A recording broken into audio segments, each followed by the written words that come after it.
Slava Jesus Christus. Praise be Jesus Christ. Dear friends, I thought I was going to quit school this year because I thought I had enough of it already. 49 years, and they say, it's time. But they still said, oh, come on, one more year, please. And they keep dragging you and said, you'll be dragging me out of the casket. But anyway, I went back and we found out that out of the population of people coming to school or children, only half of them are really people that go to church or understand their faith. And it was a challenge because the first part of the class we used to call religion, now they call theology 1. And so these are all freshmen. And I said, well, this is not a class where we're just going to study the facts of faith.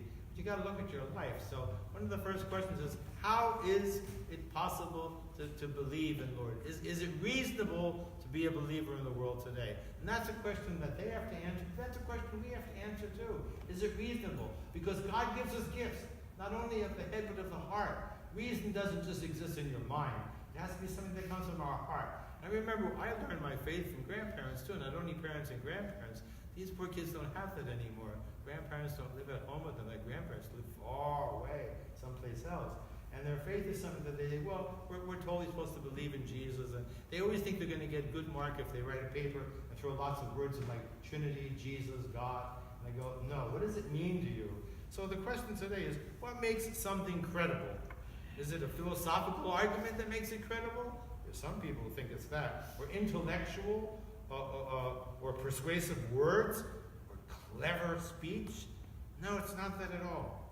In Luke's gospel, Jesus is acclaimed as prophet, and his ministry is acknowledged as the visitation by God to his people. A term in the biblical term which means God's gracious intervention. It means his presence in the history of humanity.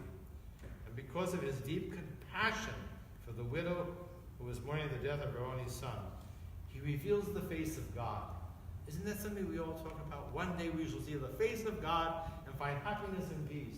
He reveals the face of the living God through this very human thing called compassion, which he endows with the strength of the Spirit and shows us.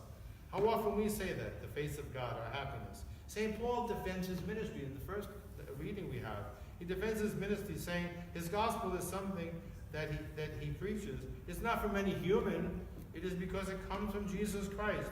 And he's born in grace. And that is that Jesus who calls him and reaches out to him to become the one who carries the gospel to the Gentiles, not of himself. So he's saying it's not me, I'm weak, it's the Lord. And so when it comes to making faith credible, is we have to give credit that the Lord comes to us, but will always come if we open our hearts. Unless we open our hearts to God, Lord will not be there.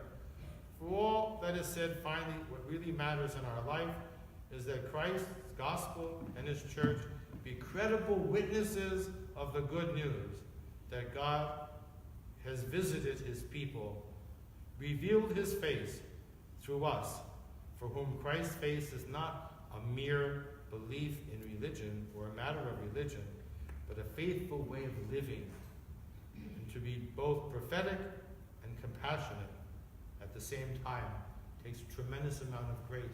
And I think sometimes people today have got bored with Christianity because they think they know it all.